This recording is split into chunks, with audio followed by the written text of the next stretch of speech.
It's political extremism all the way down. As we trend towards chaos, our craving for order is guaranteed to rise, once again, to the top of the agenda. In continental Europe, anti-immigration, anti-Muslim parties are progressing at a rapid rate. At the time of recording, Nigel Farage is leading the Reform Party in a surge in the polls on a platform of reducing net immigration to zero, and he was recently immediately physically attacked for it. Why is this happening? Throughout the last decade, the legacy media answer has been the same.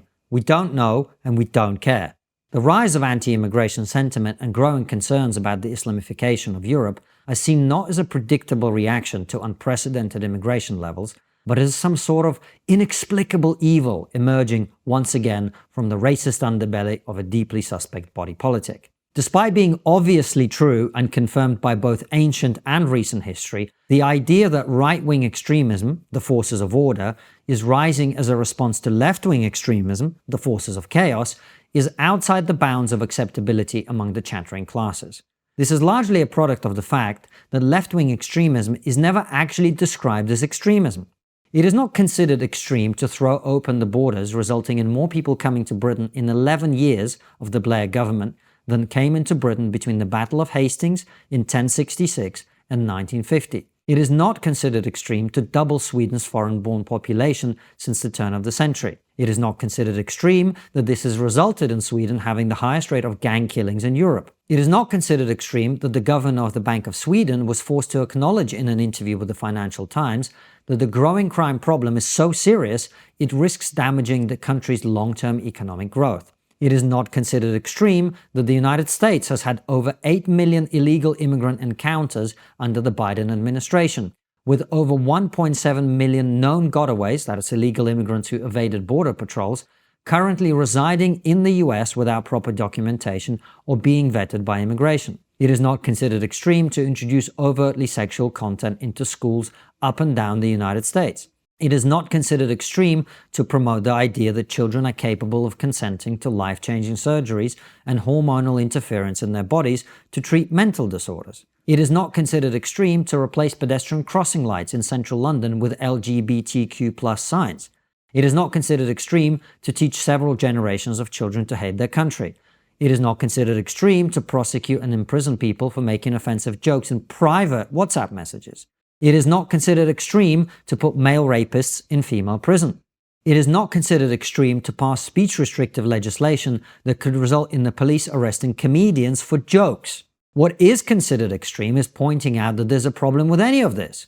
As my readers and viewers will know, objecting publicly to any of this will immediately earn you the dismissive label of culture warrior. Because destroying your country's history and culture is not considered extreme, but defending it is. So where is all this taking us? Social psychologist Jonathan Haidt reminded us in a soon-to-be-released TRIGGERnometry interview that human societies have historically been united by three things: common blood, common gods, and common enemies. Mass immigration and the endless celebration of what we euphemistically call diversity is increasingly eroding two of these. We do not have common blood in the way that our societies used to within living memory. As for common gods, our own growing atheism might have been sustainable had we not been busily importing people who have a very strong sense of faith in gods that are quite different from ours. Absent common blood and common gods, we increasingly look for enemies within, rather than uniting around the challenges we face from outside. But the extremism has not only been cultural. Peter Thiel has argued, as he does in another of our upcoming interviews, that much of our current political and cultural strife is the result of deep economic stagnation in anything other than computing and AI. While the world of bits has driven our economies, the world of atoms has stood still. As a result, the United States, Britain, and most other Western countries are running eye-watering levels of debt, which we keep adding to every day. The US, for example, increases its national debt by $1 trillion every 100 days, while Britain's debt is bigger than its economy and rising too. While Peter Thiel sees this as a product of economics first and foremost, I believe it is unwise to ignore the societal dimension.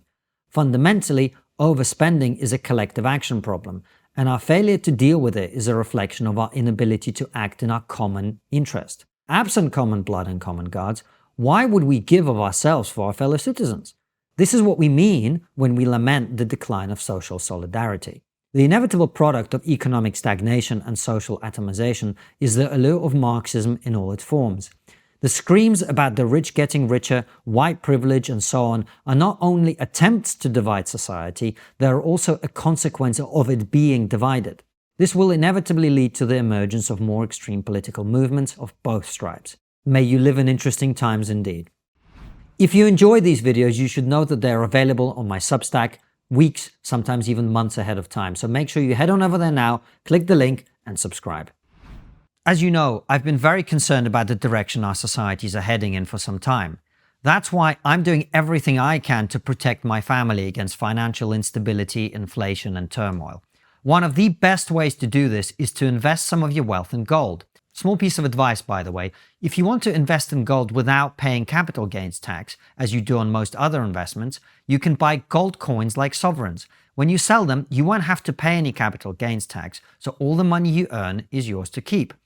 If you want to protect your savings like me, use my supplier, the Pure Gold Company. You can have your gold shipped to you or they'll keep it in a vault for you. Go to www.thepuregoldcompany.co.uk/Konstantin-Kisin to take advantage of this great offer and protect your wealth today.